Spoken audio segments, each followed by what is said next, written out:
Welcome back to the channel. Today we've got our daily NBA predictions here for Thursday, March 13th. We've got 5 games today in the National Basketball Association, headlined by the TNT doubleheader. Obviously, Lakers-Bucks is the game on the marquee tonight, but also Kings-Warriors as well. Again, 5 games in total, and we're going to predict every single one of them here today. And folks, before we get into the predictions, make sure to hit that subscribe button down below for some more daily NBA predictions here on the channel. Earlier today, we posted our college basketball 5 best bets. That is linked in the description down below, along with our UFC Vegas 104 predictions, of course, with Marvin Vettori, Roman Dolidze. It's their rematch this Saturday night from the UFC Apex in Las Vegas, Nevada. Also on the new channel, Greedo Plays MMA, we have a non-predictions video, so make sure to go check that out. The first non-predictions video on Greedo Plays MMA was posted yesterday. Again, go check it out. Subscribe to that channel. Subscribe to this channel as well as we move on to the first of our 5 NBA predictions for today, and we start in Detroit, Michigan. It's another matchup between the Pistons and the Wizards. Okay, I'm not going to tell you I'm over the moon over this game, because I'm not, all right? The Wizards just lost the Pistons by 20 points. Yeah, I thought personally the Wizards were going to be able to keep that game a lot closer than it ended up, but it is what it is. You know, they lost the game by 20. We are now going to learn from those mistakes, and we're going to take Detroit to cover this time around. This is the game I'd bet on last out of the 5 today.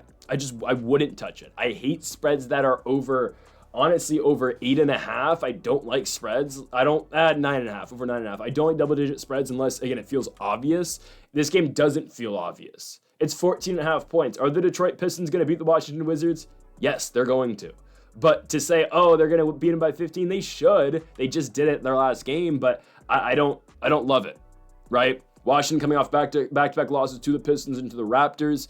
We can check injury availability for tonight. I think, Brogdon's out, Koulibaly out. They do get Middleton and Smart back for this game, but I'm still okay with the Pistons, honestly. Detroit, obviously the only injury for them is still Jaden Ivey, who still is continuing to work his way back from that injury that he suffered a couple months ago. Cade Cunningham, man, has been just so excellent this season for the Pistons. In that first matchup with Washington, Cunningham with 27 and 10 propelling the Pistons to victory in that game. You look at the Pistons in in terms of the Eastern Conference landscape, this is a team that has the same record now. They do have 2 more games, but the same record basically as the Milwaukee Bucks and the Indiana Pacers. So it kind of puts into perspective for you how great the Pistons have actually been this season. They are tied for 4th in the East. They're right in there with 2 elite teams in Indiana and Milwaukee. And obviously, yes, the Pistons have started their whole rivalry, I guess, with the Indiana Pacers, and the Pacers are rivals with them and the Bucks now. So it makes for some fun stuff potentially coming up in the Eastern Conference. But with this specific game, give me Detroit, obviously, to win. We don't expect them to lose at home to the 13-win Wizards. 14.5 points, don't love it, but I will take Detroit to cover. Even with the vets coming back from Washington, I do think the Pistons pull this one out. Detroit's been playing great basketball. Second time in a row that they've got in Washington. I think they beat them again. They do have a crazy matchup on Saturday. I'd say a pretty good matchup. I don't know about crazy, but a good matchup on Saturday against the Oklahoma City Thunder. Obviously, OKC coming off the huge victory yesterday against Boston. Hey, we did well with the Dogs yesterday, right? Thunder on the plus money. Timberwolves plus money. My goodness, yesterday was a good day with the NBA. Let's keep it going today. I'm going to go Detroit minus 14.5 to open the video, but again, not close to my favorite pick of the day. It's my 5th favorite pick, making it, of course, my least favorite today. That's the same thing. I don't know why I repeated that. Yeah, let's go to Milwaukee. Give me the Lakers. I know you saw it coming. We picked against the Lakers like twice this entire year. I understand. It's go time for Luka. Okay, it's go time. It just is, right? The Brooklyn loss sucked. Okay, that game was horrible. Bad day in general. We're bouncing back with the Lakers here on this Thursday spot. Now they got to go to Denver tomorrow. I don't love that. I'll be honest with you. I just don't. We're probably still going to pick the Lakers, full transparency. But LeBron does seem like he's going to come back next week or a week after that, so I'm not worrying at all about the availability of LeBron James. I know LeBron James is going to be back for the playoffs. I know the Lakers are going to be a top 6 seed. As long as they're a top 6 seed, I'm okay with it. Now, obviously, we have moved the goalposts a little bit. We were looking for the 2 seed. Now the Lakers are back in the 4. If they win tonight, they are back in the 2. So again, we'll see. I don't think they fall out of the top 5, but we'll see. Again, in an ideal scenario, Lakers are 2, Nuggets are 4, Grizzlies are 3. I don't know if we're going to get that. Or also, another ideal scenario is Lakers are 5. No, but then you can't avoid OKC and Denver with that. Yeah, you just want the 2 seed. Because then it would be, all right, Lakers are 7, and then Nuggets and Thunder are 1-4. It's not going to happen. The Lakers just got to find ways to win games. They're playing a Bucks team right now that's incredibly beatable. They've lost 3 games in a row. Orlando, Cleveland, and Indiana. Obviously, Tyrese Halliburton with the and-one three-pointer game winner at the Gainbridge Fieldhouse the other night on TNT over the Bucks. So Milwaukee's now lost 3 in a row. Now, both Damian Lillard and Giannis Antetokounmpo are game time decisions for this one, but actually they're probable. And obviously, these guys aren't missing out on one of their 2 opportunities to play the Lakers this season. Those are their only injuries really for the Bucks tonight. Lakers injuries are difficult, obviously, right? Jackson Hayes is still out, and I know what you're thinking. Oh, great, Alex Len. I'm hoping it's Trey Jemison, who's not the best, but Brook Lopez. They should just play small. I'm serious. They should just play small. Don't even start Jemison. We'll talk about all the injuries, and I'm going to talk about who I think should start tonight. Luka, questionable. Luka's playing. Okay, Luka's playing. If Luka doesn't play tonight, we're just screwed. I'll just be honest with you. They're screwed if Luka doesn't play. AR's due for a bounce back game. He's been horrible recently. AR should be solid. Hachimura obviously still out. This is what the Lakers should do tonight, and I'd hope they do this. Just the way the Bucks play, you don't really need a big interior presence. Brook Lopez and Jericho Sims aren't going to kill you inside. Kuzma might, but I mean, you can put just Vando on Kuzma or DFS on Kuzma and we'll be okay. I hope they run this tomorrow. Let's go. Gabe Vincent's been playing well. Let's go Gabe, Luka, AR, Vando, DFS. And let's only bring Dalton Connect and Jordan Goodwin off the bench tomorrow. And Trey Jemison some. 8-man rotation tomorrow. No Alex Len. I'm done with Alex Len. I'm just going to be honest. Just cut him. I'm sorry. Just cut him. And Shake is only coming in, as a reserve with Bronny. I think Bronny's with the South Bay Lakers right now. But, right, we're going 8-man rotation tomorrow with no Jackson Hayes. That's what should happen. I want Gabe, Luka, or Gabe, AR, Luka. But Luka's really we're going to run 3 guards, obviously. And then I want DFS and Vando. Let's just play really small in the Bucks to see what happens. Put Vando on Giannis and put DFS on Brook and see what happens. Or Vando on Brook and DFS on Giannis. That's probably better, right? Who's going to guard? Who's going to guard Luka? Who's going to guard Kuzma? I guess AR's going to have to guard Kuzma. Gabe Vincent's going to guard Dame. And Luka's going to stand in the corner with Taurean Prince. All right. Sure. Honestly, this might be a hot take. I don't mind starting Jordan Goodwin tomorrow. I don't. Put Jordan Goodwin on Dame and see what happens. No, they won't. Obviously, and Goodwin is not the offensive threat. Obviously, Gabe Vincent scored 24 points in Brooklyn. He's been on fire from 3-point land. So no, I want to see. Let's just do Gabe, AR, Luka, Vando, DFS. Don't start Alex Len. Don't start Trey Jemison. If you're going to start one of them, do start Jemison. I think when you start saying, all right, Christian Koloko needs to start playing over Alex Len. I'm just going to be honest with you guys. Alex Len does not move me at all. He doesn't play defense. He doesn't score. He doesn't block shots. He's 7 feet tall. He doesn't do anything. Has he scored a point as a Laker yet? He scored 4 points as a Laker in that Jazz game. Yeah. Oh, I was at that game. I don't want to watch Alex Len play basketball. I'm just going to be honest. No. Why didn't we get Mo Bamba? Why? I think they beat the Bucks though, honestly. I mean, all right, let's go. DFS, get up on Giannis. Let's see what happens. Let's play ball. Gabe Vincent, go guard Dame. Let's do it.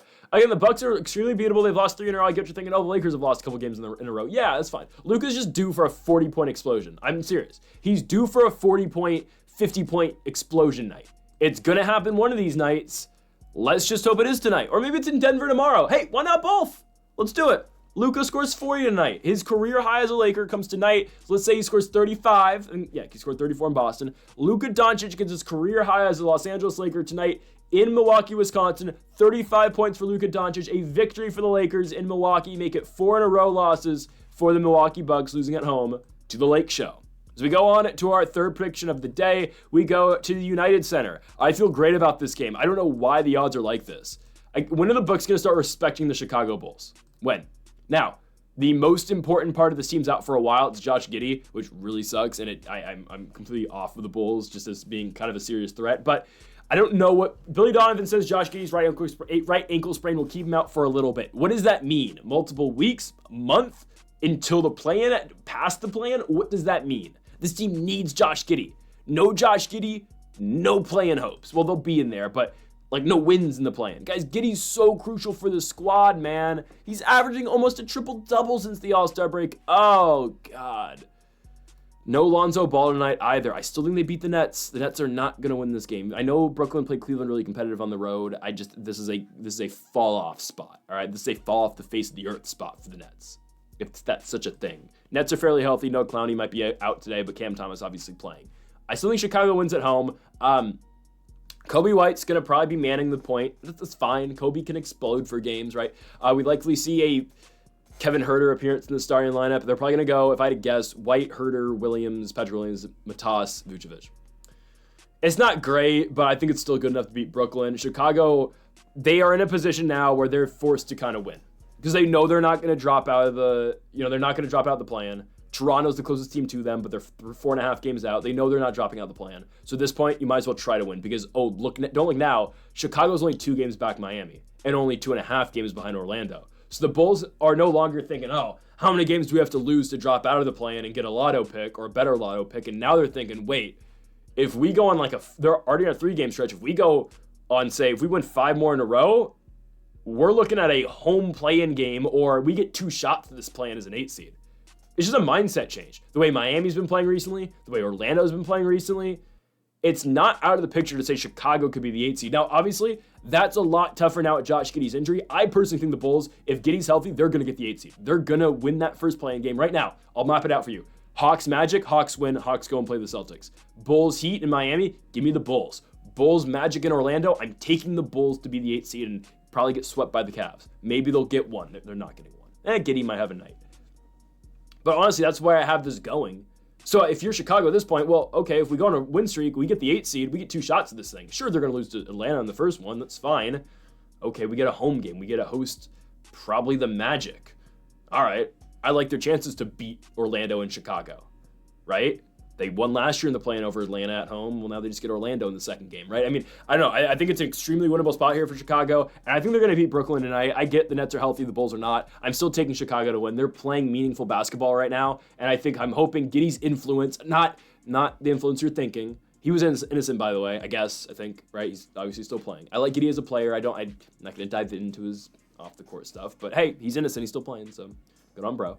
It's not close to a Karl Malone situation, by the way. It's not even close. I'm not saying do what Giddey did, though. Okay, I'm not going to get started on this. I'm just going to shut my mouth on that. I'm hoping Giddey's influence on the court starts to wear off and the Bulls start playing better basketball without Giddey and Lonzo tonight. Give me Kobe White to go off. Vucevic, he's probably going to have to score tonight, so give me the Bulls to win and cover at home against the Nets. Next up, we go to New Orleans, Louisiana. Give me the Pels. I don't trust the Magic for anything right now. I don't trust Orlando with anything. I just don't. If Chicago wins today, Orlando loses, guys. The Bulls would then be 2 games out of the 8 seed. Sorry, 1.5 games out of the 8 seed. My God. Yeah, I think New Orleans beats them here. New Orleans coming off a big home win against the Clippers. Orlando has won 1 game out their last 8. It's the Bucks, which is a big victory, but at the same time, that's where we're taking the Lakers to go to Milwaukee and win. The Lakers don't have to play their best game tonight, and they still will beat the Bucks, who struggle a lot in the fourth quarter, by the way. Anyways, because Kyle Kuzma's on the court taking big shots. Orlando, they just can't figure it out. I'm just going to be honest. A team that had a lot of hope this season. I have no hope for this team anymore. They don't score. It's just the bench isn't playing as well as they used to. Franz Wagner hasn't been that big of a piece. I mean, he's still been good, obviously, but he hasn't been as big as he was when Banchero first went out. I don't trust Orlando anymore. And the Pels are sneakily playing better. No, they're not playing better basketball. Well, kind of. Last 2 games were bad. They were very competitive with the Grizzlies, lost, beat the Clippers at home. Got to give a lot of credit to Zion, who's potentially now just playing as an open tryout for all these teams. Zion's playing well. CJ McCollum's doing decently well, as he's been doing all year long. And Trey Murphy has broken out this season, obviously. We've known Trey Murphy can hoop, but this year really has solidified that. The way the Pels have been playing in their last 2, don't be surprised if they beat Orlando at home right now. I mean, the Pelicans are definitely playing better basketball right now as a whole than Orlando. Sure, who's the better team? Probably the Magic.